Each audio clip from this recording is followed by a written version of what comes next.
안녕하세요. 펀투워치입니다. 여러분은 무언가 웃길 때 이가 드러나고 호흡이 바뀌면서 간지러운 느낌의 눈물까지 나는 게 이상하지 않나요? 그러니까 우리는 왜 웃음이라는 이 기이한 행동을 하는 걸까요? 웃을 때는 복부 근육이 빠르게 수축합니다. 그러면 호흡하는 양상이 바뀌어서 흉곽의 압력이 올라가고 공기가 밀려나가면서 콧방귀나 쌕쌕거리는 소리, 다른 소리가 나기도 하지요. 평소에 말할 때보다 복부 근육에 더 힘을 주면서 아플 수도 있어요. 웃음은 반사작용과 근육 조절을 막기도 해서 다리가 풀리는 듯한 느낌 받을 수도 있죠. 이런 재미있는 현상은 어디에서 오는 걸까요? 웃음에 관한 고고학적인 자료가 없어서 정확히 어떻게 그리고 왜 웃음이 생겼는지는 알 수 없지만 과학자들이 이론을 몇 가지 내놓았습니다. 오늘날 웃음 같은 행동을 하는 동물이 인간만 있는 것은 아니라는 점이 중요합니다. 90년대 후반의 연구자들은 초음파 녹음기를 사용해서 쥐를 간지럽히면 사실상 웃는다는 것을 알았습니다. 이후 과학자들은 대부분은 포유류지만 일부 조류도 포함한 최소 65종이 사회적으로 교류할 때 소리를 낸다는 증거를 모았습니다. 예상하셨겠지만 일부는 우리와 가장 가까운 친척들이에요. 놀 때 그리고 간지럽혀질 때 영장류들이 내는 소리를 녹음하고 분석함으로써 연구자들은 고대 유인원의 조상들에게 웃음 같은 것이 있었다는 것을 더 확신하게 되었어요.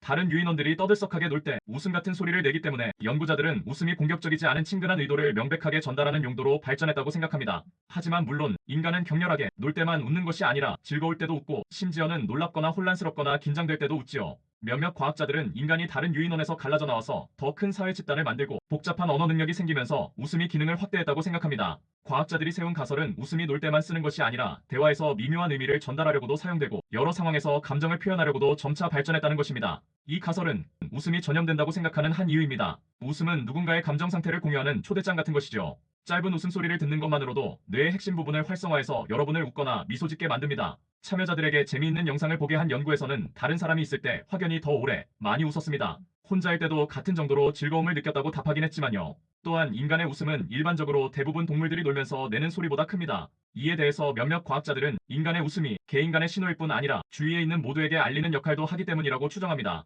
여러 연구들에서는 전 세계에서 5개월 된 아기들이 사람들이 웃는 짧은 영상만으로 이들이 친한 사이인지 아니면 그냥 아는 사람들인지를 정확히 구분할 수 있다고 합니다. 비슷하게 우리는 웃음소리만 듣고도 웃음이 진짜인지 가짜인지 구분할 수 있죠. 거짓 웃음, 즉 지어낸 웃음은 뇌의 완전히 다른 연결망에서 나오며 말을 할 때와 같은 경로를 지납니다. 반면 자연스러운 웃음은 오래된 연결망을 사용합니다. 다른 동물들도 웃을 때 이를 사용합니다. 웃음은 사회적으로 중요할 뿐만 아니라 자신에게도 좋습니다. 웃을 때 뇌는 기분을 좋게 하는 엔돌핀 같은 신경전달 물질을 방출하고 코르티솔 같은 스트레스 호르몬을 줄입니다. 어떤 연구에서는 심지어 더 많이 웃는 사람이 스트레스에 더 효과적으로 대처하며 심혈관 건강이 더 좋다고 합니다. 웃음은 보편적인 인간 행동입니다. 아기들은 말하는 것보다 먼저 웃을 수 있습니다. 어떤 약이 최선인지는 어떤 병인지에 따라 다릅니다. 하지만 삶을 더 견딜만한 것으로 만들어주고 유대감을 강화하고 잠재적으로 건강을 향상해주는 것으로서 웃어서 나쁠 일은 없습니다. 이상 펀투워치였습니다. 구독, 좋아요, 알람 설정까지 부탁드립니다. 감사합니다.